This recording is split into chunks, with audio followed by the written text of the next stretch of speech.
नमस्कार, UP live देख रहे हैं आप, साथ आपके मैं हूं ज्योति आर्या। चलिए बुलेटिन का आगाज करते हैं इस वक्त की बड़ी खबर के साथ। लखनऊ से है। मुख्यमंत्री योगी आदित्यनाथ ने समीक्षा बैठक की है। सिंचाई और जल संसाधन विभाग के साथ ही बैठक उन्होंने की है। कई अहम मुद्दों पर इस बैठक में मंथन हुआ है। साथ ही सीएम ने अधिकारियों को इस बैठक में सख्त दिशा निर्देश भी दिए हैं। तो लखनऊ से ये बड़ी जानकारी आप तक पहुंचा रहे हैं, जहां पर मुख्यमंत्री योगी आदित्यनाथ ने समीक्षा बैठक की है। सिंचाई और जल संसाधन विभाग के अधिकारियों के साथ ही बैठक की गई है। बताया गया है कि कई अहम मुद्दों पर इसमें मंथन हुआ है। इस बैठक में सीएम ने अधिकारियों को सख्त दिशा निर्देश भी इस बैठक में दिए हैं।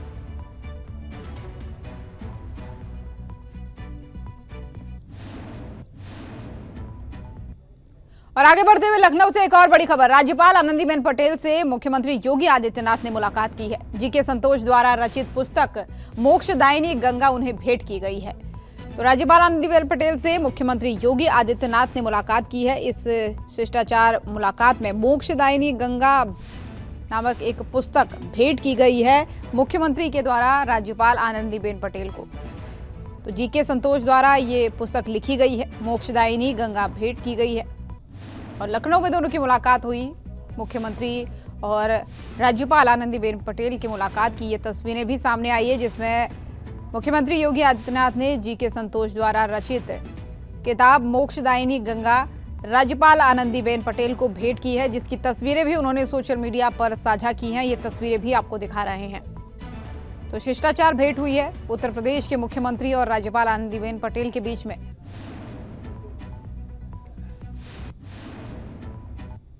और अब एक और बड़ी खबर। राजभवन में राज्यपाल ने दी रात्रि भोज की दावत। भोज में शामिल होने के लिए अलग अलग दलों से विधायक पहुंचे हैं। एक साथ सत्ता और विपक्ष के विधायक मंत्री भोजन करेंगे। वहीं भोजन के दौरान राजभवन में हो सकती है सार्थक चर्चा।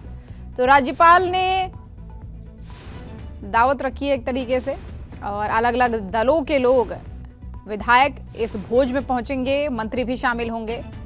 पक्ष विपक्ष के विधायक मंत्री इस भोज में शामिल होंगे।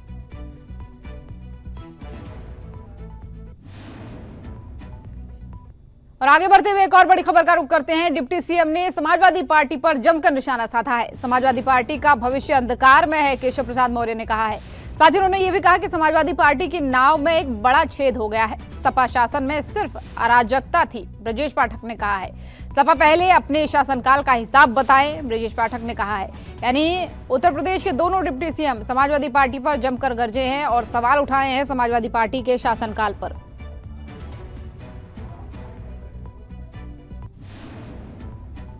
समाजवादी पार्टी का भविष्य अंधकारमय है। उसकी नाव में बड़ा सा छेद है।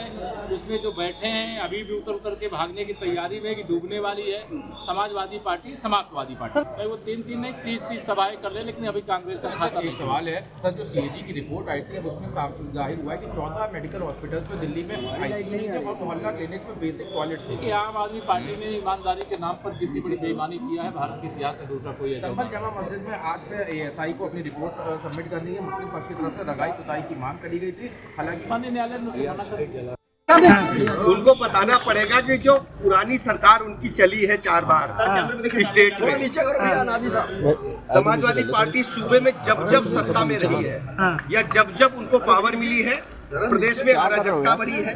हत्याएं, लूट, डकैती, बलात्कार, दंगे, प्लाट मकान, दुकान कब्जा करना, बहू बेटी की इज्जत आबरू खतरे में, सरकारी ठेकों पर लूट, उसके बारे में उनको जवाब देना पड़ेगा। कांग्रेस भी आज से अपने मतदाता जोड़ो अभियान की शुरुआत। देखिए, भारतीय जनता पार्टी की सरकार सर्व समाज की सरकार है। सबको साथ लेकर के चलते हैं। और सबसे बड़ी बात है, महाकुंभ की सफलता ने विपक्ष का पूरी तरह से मनोबल गिरा दिया है। ये भारतीय जनता पार्टी से सरकार से लड़ते लड़ते सनातन से लड़ने लगे।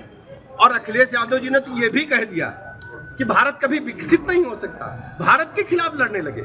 समाजवादी पार्टी और विपक्षी जो गठबंधन है, चाहे ममता बनर्जी हो, चाहे अखिलेश यादव हो, या बिहार में बैठे इनके आरजेडी के नेता हो, पूरी तरह से फ्रस्ट्रेशन में है। केजरीवाल के सफाई के बाद विपक्ष पूरी तरह से डिरेल्ड हो गया है, हतप्रभ है।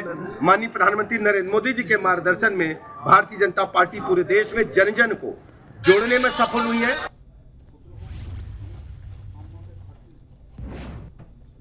और अब बात महाकुंभ की करेंगे। महाकुंभ 2025 का समापन हो चुका है, लेकिन श्रद्धालु अभी भी त्रिवेणी संगम पर डुबकी लगा रहे हैं। महाकुंभ पर विपक्ष के सियासत पर deputy CM Brajesh Pathak, cabinet मंत्री जयवीर सिंह, महाकुंभ की सफलता पर विपक्ष को आड़े हाथों उन्होंने लिया। ये रिपोर्ट देखिए।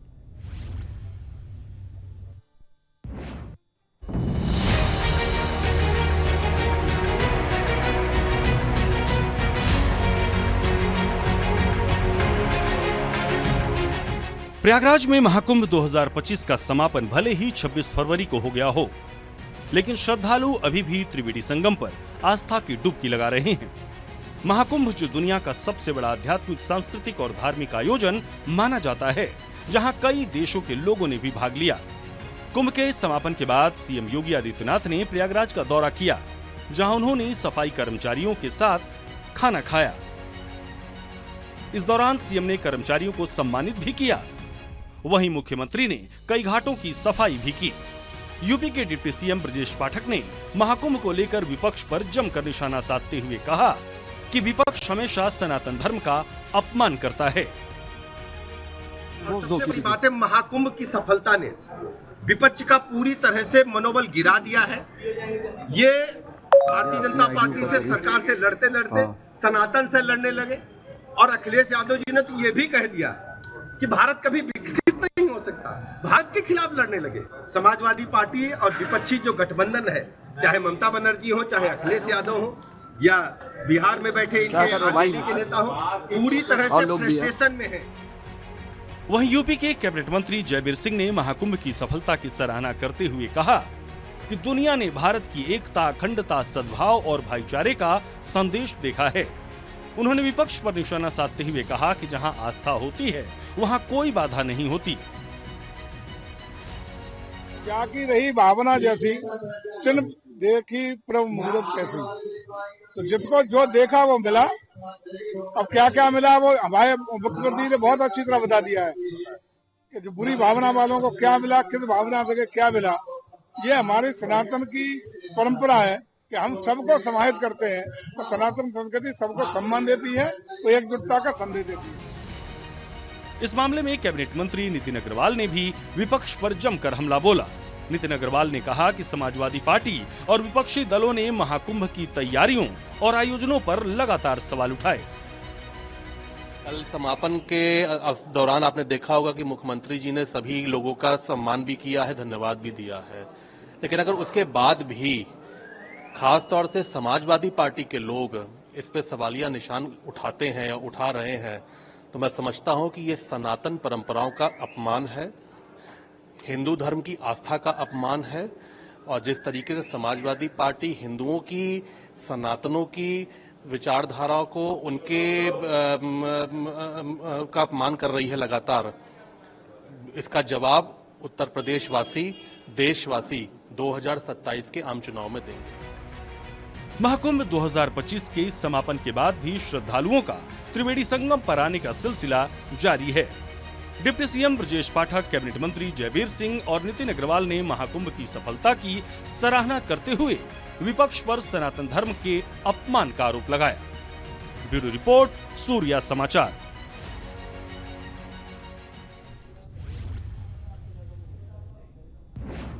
और आगे बढ़ते हुए रुक करते हैं एक बड़ी खबर का। संभल हिंसा मामले में त्रिस्तरीय न्यायिक जांच आयोग से जुड़ी एक बड़ी अपडेट सामने आई है। वहीं हिंदू पक्ष के वकील विष्णु शंकर जैन ने दर्ज कराया है अपना बयान। उन्होंने कहा है 19 नवंबर और 24 नवंबर की घटना पर आयोग के समक्ष पेश किया। जय श्री राम के नारे की वजह से हिंसा भड़की, ये झूठ है। इसका एक झूठ फैलाया गया कि नारे की वजह से हिंसा भड़की। तो विष्णु शंकर जैन हिंदू पक्ष के वकील हैं, उनका एक बयान सामने आया है और उन्होंने कहा है कि जय श्री राम के नारे की वजह से हिंसा भड़कने की जो बात थी वो पूरी तरीके से झूठ है।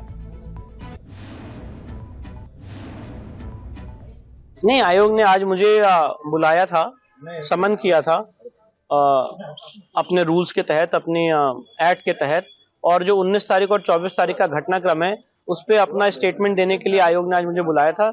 और आयोग की इस नोटिस के कंप्लायंस में मैं आज आयोग के समक्ष मौजूद रहा, प्रस्तुत हुआ और अपना स्टेटमेंट मैंने आयोग के समक्ष दर्ज कराया। सारी बातें जो भी हैं वो मैंने आयोग के सामने स्पष्ट की हैं। मैं आपके सामने सिर्फ इतना कहना चाहता हूं और इस बात को अभी विराम दे दूंगा, अगर किसी के पास ये वीडियो फुटेज है या कोई भी ऐसा व्यक्ति है जो ये बता सके कि मैंने जय श्री राम के नारे लगाए थे वहां के स्थानीय लोग, तो मैं बात अभी को बंद कर दूंगा। तो एकदम टोटल झूठ है, सरासर झूठ है। मैंने कोई जय श्री राम के नारे नहीं लगाए और ये सारी बातें तो बात की हैं, हिंसा तो उसके पहले भड़क चुकी थी। और उधर संभल की शाही जामा मस्जिद की रंगाई पुताई को लेकर मुस्लिम पक्ष को झटका लगा है। एएसआई की रिपोर्ट में कहा गया है कि मस्जिद के अंदर किसी रंगाई पुताई की आवश्यकता ही नहीं है। इस मामले में मस्जिद कमेटी के अधिवक्ता ने आपत्ति जताई है, जहां अगली सुनवाई 4 मार्च को इलाहाबाद हाईकोर्ट में होगी। ये रिपोर्ट देखिए।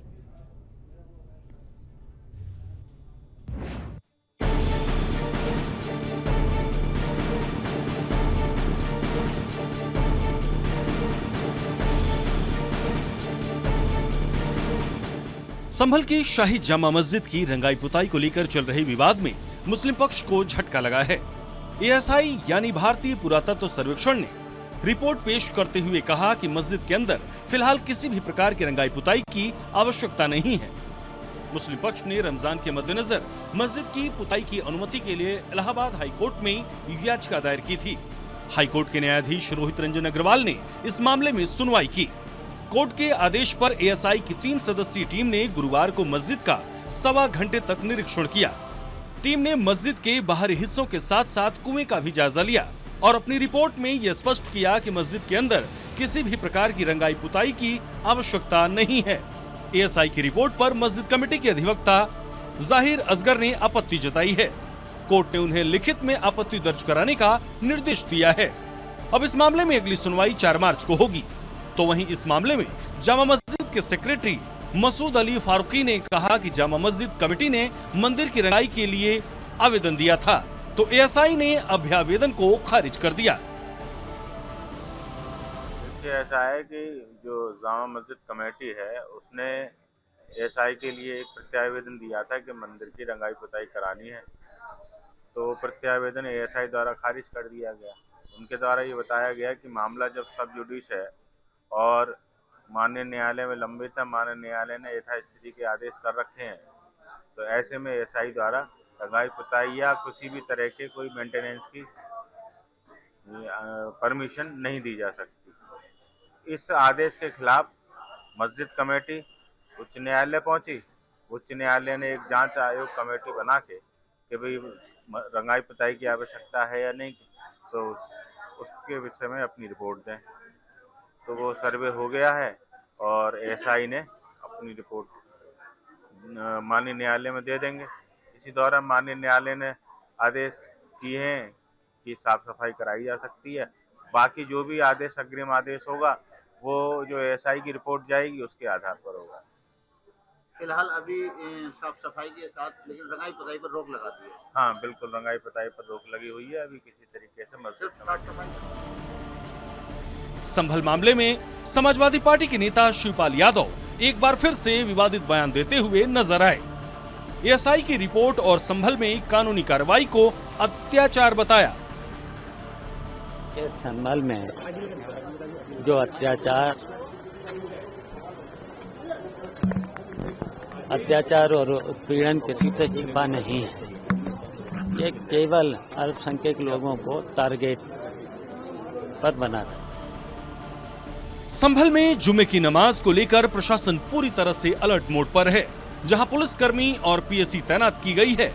संभल एसपी के विश्नोई ने कहा शहर में शांति कायम है। संभल में शांति व्यवस्था है वो कायम है। बाजार आराम से खुले हैं, सभी लोग अपना फेस्टिविटीज के माहौल में हैं और सभी लोग एंजॉय कर रहे हैं। 7 कंपनी पीएसी है वो सुरक्षा व्यवस्था के लिए डिप्लॉय की गई है।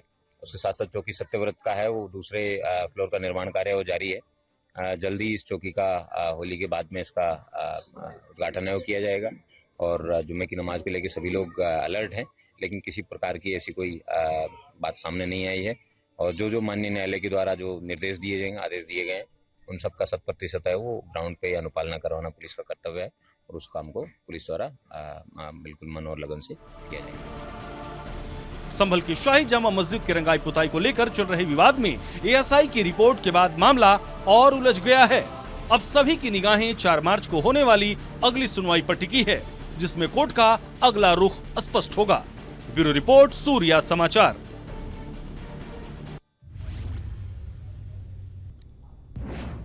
और खबरों में आगे बढ़ते हुए रुक करेंगे अगली बड़ी खबर का। गाजियाबाद पुलिस की सराहनीय पहल देखने को मिली है। 229 फोन बरामद कर मालिकों को लौटाया गया है। फोन मालिकों के चेहरे पर खुशी से लौटी। डीसीपी ग्रामीण सुरेंद्र नाथ तिवारी ने ये कार्रवाई की है। सुरेंद्र नाथ तिवारी ने ये कार्रवाई करते हुए 200 से ज्यादा यानी 229 फोन बरामद करके फोन के असली मालिकों को लौटाया है। फोन मालिकों के चेहरे पर इससे खुशी देखने को मिली। दरअसल ये वो फोन थे जो कभी चोरी हो गए थे, जिनकी शिकायत दर्ज कराई गई थी।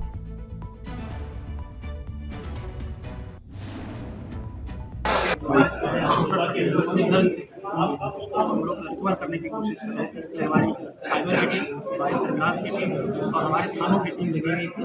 आज हम लोगों ने इसमें से करीब 229 मोबाइल फोन बरामद किए हैं, जिनकी कीमत लगभग 50 लाख के आसपास मान चुकी है। और जो हमारी तरफ से रजिस्टर्ड है उनको बरामद करने की और बरामद।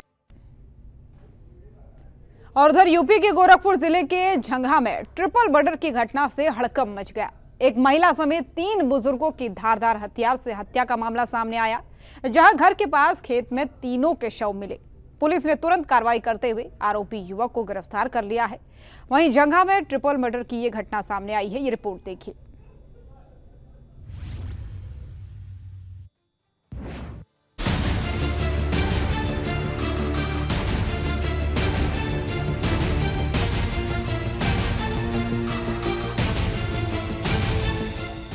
उत्तर प्रदेश के गोरखपुर जिले के झंगा में ट्रिपल मर्डर की घटना से हड़कंप मच गया, जहां एक मानसिक रूप से विक्षिप्त युवक ने अपने ही परिवार के 3 बुजुर्ग सदस्यों की धारदार हथियार से हत्या कर दी।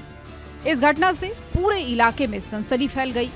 घटना के आरोपी रामदयाल मौर्य ने अपने दादा कुबेर मौर्य, साधु मौर्य और द्रौपदी देवी की धारदार हथियार से हत्या कर दी। तीनों के शव घर के पास खेत में पड़े मिले। इतना ही नहीं, आरोपी युवक ने घर के पालतू जानवरों पर भी हमला किया और उन्हें हमला करके घायल कर दिया। घटना सुबह वही तो है कि अपने दादा दादी और दादा के भाई को, मतलब अपने बाबा को, बाबा के बड़े भाई को, अपनी दादी को कुदाल से काटा है। एक उसके वहाँ पशु है पड़िया, उसको भी बुरी तरह से काटा है।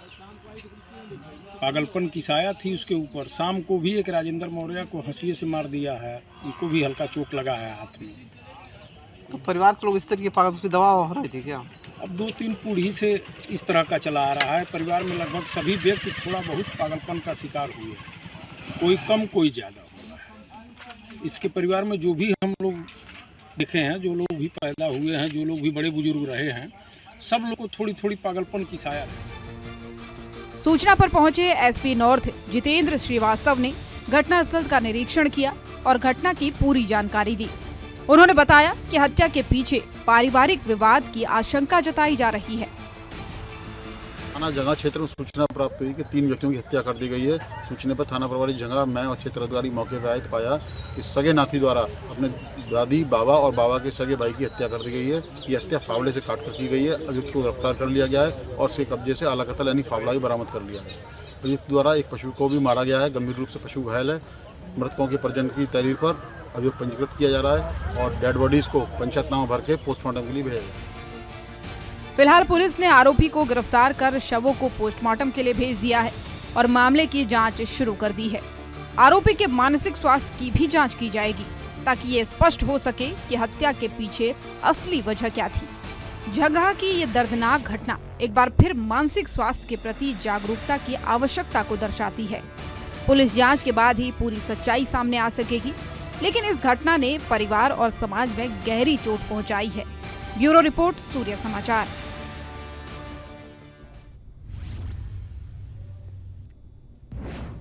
और अब अगली बड़ी खबर बलिया से। बलिया के रसड़ा में गोलीकांड का एक मामला सामने आया है। घायल राजू सिंह ने लगाई न्याय की गुहार। जमीनी विवाद में राजू को गोली लगी थी।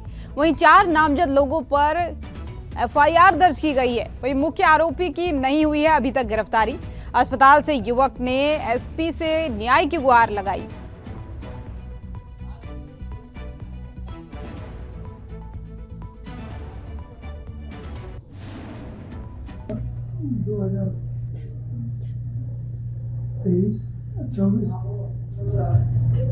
हमारे पटीदार सत्यनारायण सिंह, अनूप सिंह, दिलीप सिंह और मनीष सिंह स्टे की जमीन पे बोरिंग करवा रहे थे। वहाँ मैं रोकने के लिए गया। मनीष सिंह, अनूप सिंह ताबड़तोड़ हमारे ऊपर पिस्टल से फायर कर दिए, जिससे मुझे 4 गोली लग गई। आज तक मैं अभी बीमार पड़ा हूँ। मेरा यहाँ से स्टोमा बैग लगा हुआ है। मैं जयपुर के दुर्लभ जी हॉस्पिटल में इलाज करवा रहा हूँ। वहाँ की लोकल पुलिस मिली हुई है। आज तक अभी गिरफ्तारी नहीं हो पाई उनकी। पुलिस से बात करने पे हिला हवाली कर रही है। आज तक कोई कार्रवाई नहीं हुई है। योगी जी से मांग करता हूँ कि अपराधियों के खिलाफ जल्द से जल्द कदम उठाए। और उधर आगरा में टीसीएस के रिक्रूटमेंट मैनेजर मानव शर्मा ने पत्नी के उत्पीड़न से तंग आकर फांसी लगाकर आत्महत्या कर ली। आत्महत्या से पहले मानव ने एक भावुक वीडियो बनाया, माता पिता को परेशान न करने की अपील की। पुलिस ने शव को पोस्टमार्टम के लिए भेजकर मामले की जांच शुरू कर दी है। ये रिपोर्ट देखिए। कोई आदमी बच्चे का ही नहीं जिसके ऊपर तुम इल्जाम लगा सको। कोई आदमी बच्चे का ही नहीं। मेरे को जाना से कोई दिक्कत नहीं है और मैं घर जाना चाहता हूँ, ठीक है, लेकिन मैं फिर भी ये कह रहा हूँ कि देखो मर्दों का सोचो, प्लीज सोचो, प्लीज सोचो मर्दों का। अरे मर्दों के बारे में कोई तो बात करे। आगरा से अतुल सुभाष जैसी एक और दुखद घटना सामने आई, जहां टीसीएस के रिक्रूटमेंट मैनेजर मानव शर्मा ने पत्नी के उत्पीड़न से तंग आकर फांसी लगाकर आत्महत्या कर ली। 24 फरवरी की रात मानव ने अपने घर में फंदा लगाकर जान दे दी है। मानव शर्मा ने आत्महत्या से पहले एक वीडियो बनाया जिसमें वो रोते हुए दिखाई दिए। वीडियो में उन्होंने अपने माता पिता को कोई भी परेशानी न पहुंचाने की गुहार लगाई। मानव का ये वीडियो अब सोशल मीडिया पर भी चर्चा का विषय बन गया है।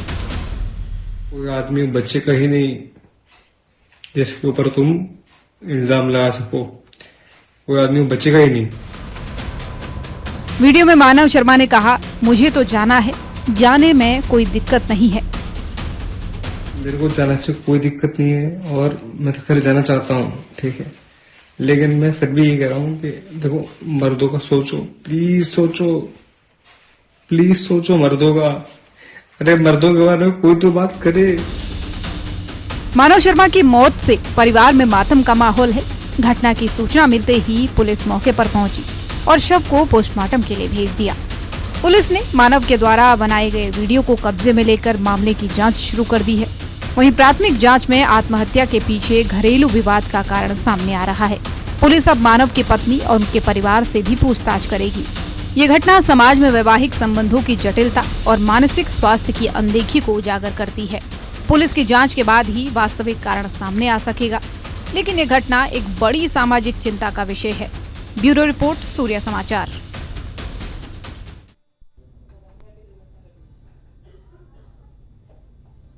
तो फिलहाल के लिए यूपी लाइव में मेरे साथ बस इतना ही। देश और दुनिया की बाकी खबरों के लिए आप देखते रहिए सूर्य समाचार। नमस्कार।